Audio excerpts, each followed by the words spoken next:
मुसलमानों को भागीदारी मिलेगा कैसे? मुसलमान भागीदारी के लिए तो कुछ कर ही नहीं रहा है। मुसलमान तो मैं बता रहा हूँ, मुसलमान जवानी कुर्बान कर रहा है, दरी बिछा रहा है। मुसलमान मुत्तहिद होना ही नहीं चाहता है।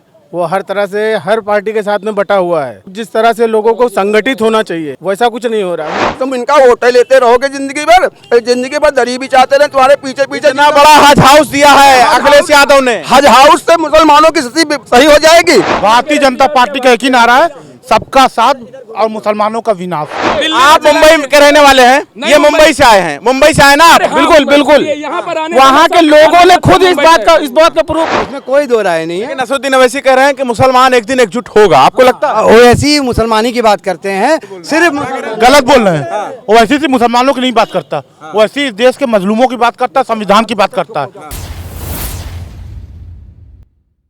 नमस्कार, आदाब, मैं हूं आपके साथ मोहम्मद ज़ैद, फिर से आपके बीच में हाजिर हूं लखनऊ से। दरअसल यहां पर भागीदारी की बात होनी है। 2024 का चुनाव आ गया है, लेकिन भागीदारी की अगर बात किया जाए तो कौन इसमें शामिल है? एक तरफ एनडीए, एक दूसरी तरफ इंडिया। मुसलमानों की बात किया जाए तो उनके लिए कौन सी पार्टी खड़ी है? इस पर चर्चा करने के लिए हम लखनऊ में हैं, क्योंकि लखनऊ से ही सियासत गर्म होती है और दिल्ली का रास्ता वो यूपी से होकर गुजरता है। तो यहाँ पर बहुत सारे प्रवक्ता हैं जो आप देख सकते हैं, चारों तरफ प्रवक्ता मौजूद हैं जो अपनी बात रखते हैं। पहले तो मैं आदिल के पास आना चाहूँगा। आदिल, एक बात हम जानना चाहते हैं, 2024 का चुनाव तो नज़दीक है, लेकिन भागीदारी की बात किया जाए तो मुसलमानों का भी भागीदारी उसमें जो है सेट नहीं हो रहा है। देखिए, मुसलमान भागीदारी के लिए वोट नहीं करता, मुसलमान दरी बिछाने के लिए करता है, मुसलमान जवानी कुर्बान के लिए वोट करता है। भागीदारी की बात कर ही नहीं रहा मुसलमान। अगर कोई भागीदारी की बात कर रहा होता तो जो सेकुलर दल है तथाकथित, वो कहते हैं कि ये एजेंट है, हिंदू मुसलमान कर रहा है। अरे भाई, कोई मुसलमान, कश्मीर को अगर छोड़ दिया जाए, पूरे हिंदुस्तान में कोई मुसलमान मुख्यमंत्री का दावेदार है, कोई मुसलमान प्रधानमंत्री का दावेदार है, फिर भी पता नहीं कैसे सेकुलर दल कह रहे हैं कि ये हिंदू मुसलमान कर रहे हैं, हिंदू मुसलमान कर रहे हैं। अरे लड़ाई तो हिंदू बनाम हिंदू की है। राहुल गांधी हिंदू, अखिलेश यादव हिंदू, मायावती हिंदू, तेजस्वी यादव हिंदू, नीतीश बाबू हिंदू, सब हिंदू बनाम हिंदू की लड़ाई है। देखिए, जिस तरह सैंडविच होती है, ऊपर ब्रेड नीचे ब्रेड, ये दोनों हिंदू हैं। इन दोनों के बीच जैसे मुसलमानों को गाजर और मूली की तरह काट के टमाटर की तरह डाला जाता है, उसी तरह इस सियासत में मुसलमानों को सैंडविच के बीच में पीस दिया जा रहा है। आप कैसे देख रहे हैं? देखिए, मुसलमान कहीं से कहीं तक अपना रोल कहीं प्ले कर ही नहीं रहा है।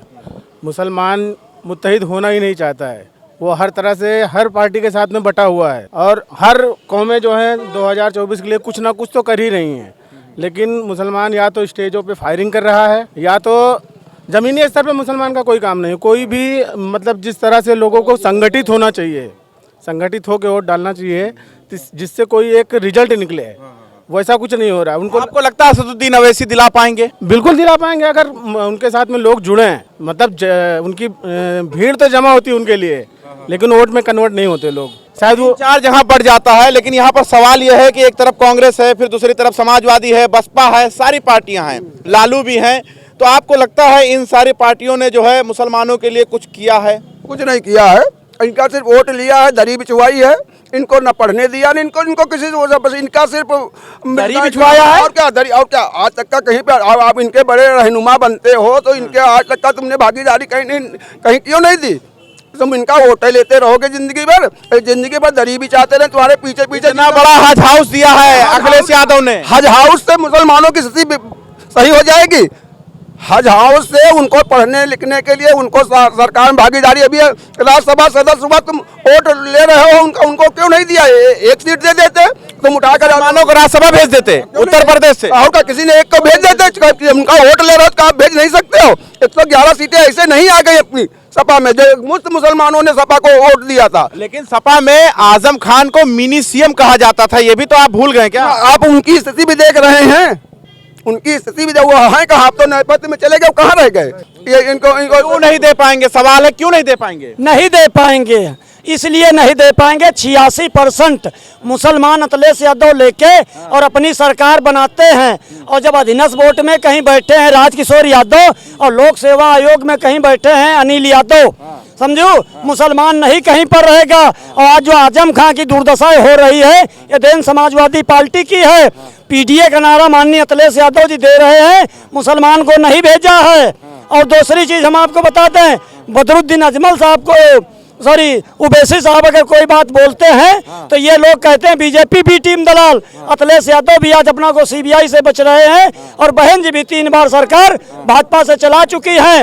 ये सपा और कांग्रेस वालों से ये पूछिए कि बदरुद्दीन अजमल को, डॉक्टर असरुद्दीन ओवैसी को क्यों गठबंधन में नहीं मिलाया जा रहा। इतिहास ये बताता है कि पीछे ना देखो आगे देखो। इसी वजह से 1991 एक्ट आया था। रहा आपके मुसलमान की भागीदारी, स्ट्रक्चर कमेटी में बताती है कि दलित से भी पिछड़ गए हैं मुसलमान।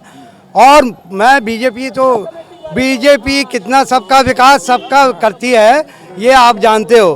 भड़वा बोल देती है, कटवा बोल देती है। अब मैं आपको बता रहा हूँ बीजेपी अगर कोई पार्टी को, पॉलिटिकल पार्टी ने, इसमें कोई दो राय नहीं है, चाहे वो सपा हो, कांग्रेस हो, मुसलमान को सिर्फ वोट बैंक बनाई है, इसमें कोई दो राय नहीं है। असदुद्दीन ओवैसी कह रहे हैं कि मुसलमान एक दिन एकजुट होगा, आपको लगता है? ओवैसी मुसलमानी की बात करते हैं और पर मुसलमान से ज्यादा फायदा बीजेपी को होता है।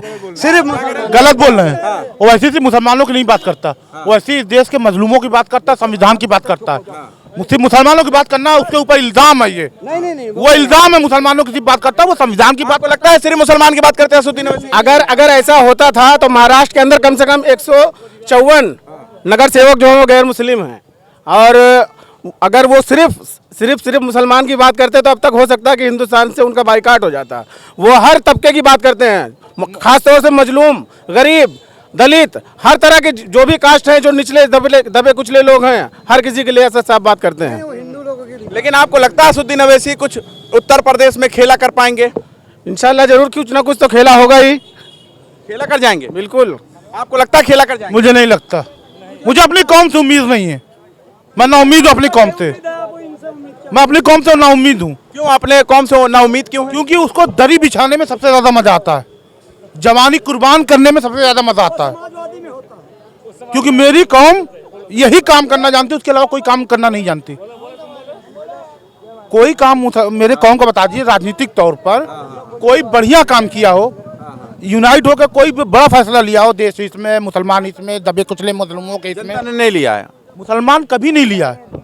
मुसलमान हमेशा उत्तर प्रदेश का दरी बिछाया है और वो दरी बिछाता ही रहेगा। ये तो आप MIM वाली बात कर रहे हैं। मुसलमान सोता हुआ शेर है, उसको कोई नहीं जगा सकता, उसको कोई नहीं जगा सकता। कोई नहीं जगा सकता मुसलमानों को। वो हैदराबाद वाले चाचा तो जगा रहे नहीं जगा सकता, मुसलमान सोता हुआ शेर है।